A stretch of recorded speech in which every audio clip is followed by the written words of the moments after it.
Gibran saudara menemui korban ketika sedang menjalani pemulihan trauma di kantor Dinas Sosial Kota Padang, Sumatera Barat. Kunjungan yang berlangsung sekitar 22 menit ini digelar secara tertutup di Aula Dinsos Padang. Wapres juga berpesan agar anak-anak yang mengalami luka fisik dalam insiden itu dapat segera ditangani.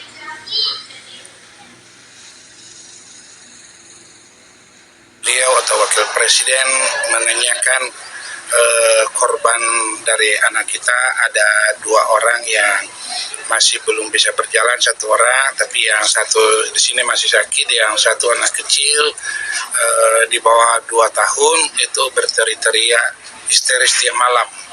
Dan saya sudah sampaikan juga kepada beliau, tetapi beliau katakan untuk dibawa ke rumah sakit itu ketiga anak dan mungkin dibiayai oleh negara atau bagaimana sampai sehat, supaya anak yang kelas 1 SMP dan kelas 5 SD kembali sekolah seperti biasa walaupun mungkin pakai kursi roda.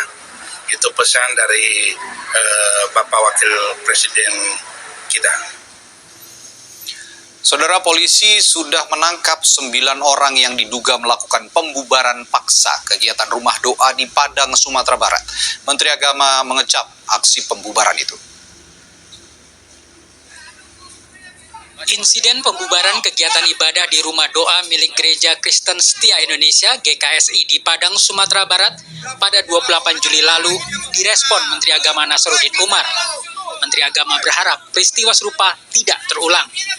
Kementerian Agama tengah menyiapkan pendekatan baru, yakni kurikulum cinta. Gagasan ini bertujuan membangun budaya saling pengertian dan mengikis prasangka antar kelompok masyarakat. Dalam mengajarkan agama, tidak boleh kita menekankan pertentangan, perbedaan antara satu agama dengan agama yang lain. Semua agama itu mengajarkan cinta, dan inti dari semua agama itu adalah cinta. Nah, jadi kalau kita memperkenalkan agama, tetapi menekankan aspek kebencian terhadap orang lain, itu sesungguhnya bukan mengajarkan intisari agama. Dan saya berharap mudah-mudahan ini berhasil. Dan siapa sih di Indonesia, nggak ada orang lain, kita sama-sama warga bangsa Indonesia kok. Jadi hanya misunderstanding saja ini. Kalau kita sudah bersentuhan secara sosiologis, maka otomatis nanti itu juga perbedaan agama itu kan dia nggak jadi soal. Agama apapun juga, semua mengajarkan toleransi. Dalam kasus ini, polisi telah menangkap 9 orang yang diduga pelaku perusakan rumah doa di Padang, Sumatera Barat. Mungkin tidak bisa menunjukkan izin dari pihak yang beribadah, dan ini menimbulkan suatu keributan. Keributan ini kemudian ditindaklanjuti oleh warga masyarakat dengan pembubaran. Pembubaran inilah yang berkembang menjadi perusakan di tempat ibadah tersebut. 9 orang ini adalah yang diduga melakukan perusakan di lapangan. Dan saat ini dari 9 orang itu, informasi terakhir ada beberapa orang yang memang sebagai pelaku perusakan dan beberapa orang hanya ikut-ikutan. Ketua Lembaga Kerapatan Adat Alam Minangkabau, Fauzi Bahar, menilai pembubaran dan perusakan rumah doa milik Jemaat Kristen Setia Indonesia di Padang, Sumatera Barat masuk dalam pelanggaran pidana dan tidak mewakili unsur agama maupun adat. Ini saya anggap sebagai kriminal umum aja. Orang yang tidak melalui polisi, tidak melalui RT dan RW, tidak melalui Satpol PP melakukan tindakan sendiri, apapun bentuknya, negara ini tidak pernah mentoleransi. Dari itu kejadian ini marilah kita lihat dengan secara sehat ya. Kalau berjuang dengan agama tidak begini caranya. Undang-undang juga tidak.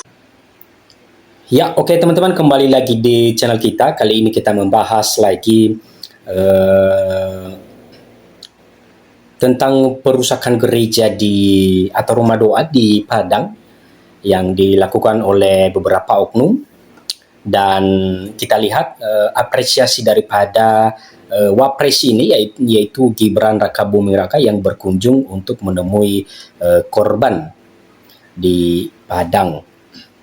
Dan berikut kita coba membaca tanggapan daripada komentator kita. Gibran temui dan dengarkan cerita 23 anak korban perusakan rumah doa GKSI Padang. Wakil Presiden atau Wapres Republik Indonesia Gibran Rakabuming Raka bertemu dengan jemaat dan 23 anak yang menjadi korban perusakan rumah doa milik Gereja Kristen Setia Indonesia atau GKSI Padang saat berkunjung ke kantor Dinas Sosial Dinsos Kota Padang, Sumatera Barat, Rabu 30 Juli 2025 siang.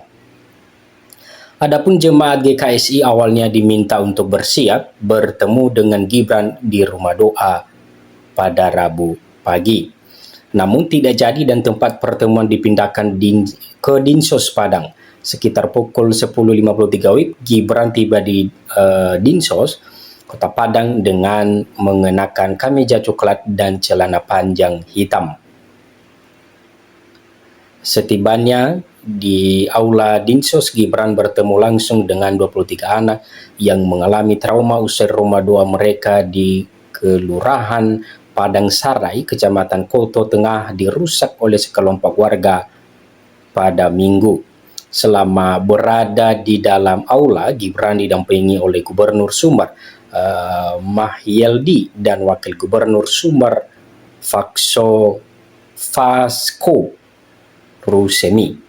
Rombongan Wapres juga membawa bantuan dalam bentuk kardus berisi perlengkapan sekolah seperti buku tulis dan mainan anak. Gibran juga mendengar langsung cerita dan kondisi para korban. Ya, teman-teman, inilah salah satu apresiasi daripada Wapres ini yang berkunjung di Kota Padang ini atas terjadinya korban, atas terjadinya perusakan rumah ibadah dan juga banyak anak-anak yang mengalami trauma dan sehingga masuk di rumah sakit. Selain bertemu Wapres, anak-anak tersebut juga mendapatkan layanan trauma healing dari tim psikolog. Pertemuan berlangsung sekitar 20 menit saat Gibran keluar dari aula kawasan Dinsos Padang diguyur hujan ringan. Ia tampak dipayungi anggota pasukan pengamanan Presiden atau Pampres sambil berjalan menuju mobil Toyota Kijang Innova putih. Sebelum meninggalkan lokasi, Gibran sempat melambaikan tangan ke arah awak media, lalu bertolak menuju Balai Kota Padang sekitar pukul 11.16 WIB.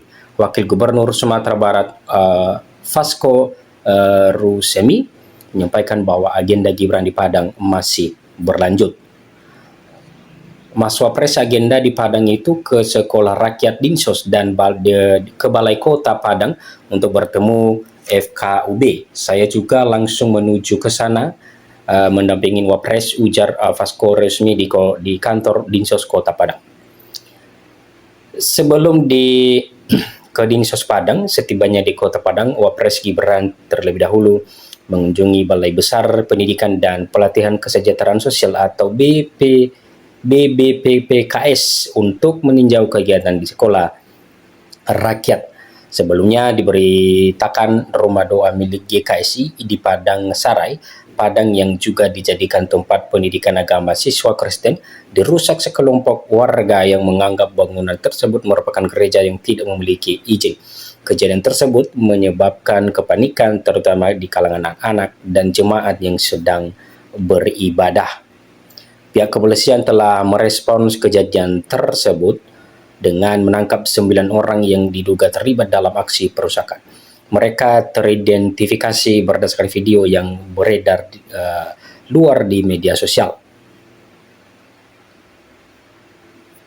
Ya, teman-teman, itulah beberapa tanggapan daripada komentator Twitter yang ditinjau langsung oleh Wapres ini dan juga mendengarkan keluhan daripada korban perusakan gereja GKSI di Padang ini, dan mudah-mudahan ini jadi pengalaman kita ke depan ya teman-teman untuk tidak bertindak sewenang-wenang, karena di negara kita Republik Indonesia ini ada hukum yang berlaku ya teman-teman. Kita bertindak maka kita sendiri yang akan menanggung resikonya.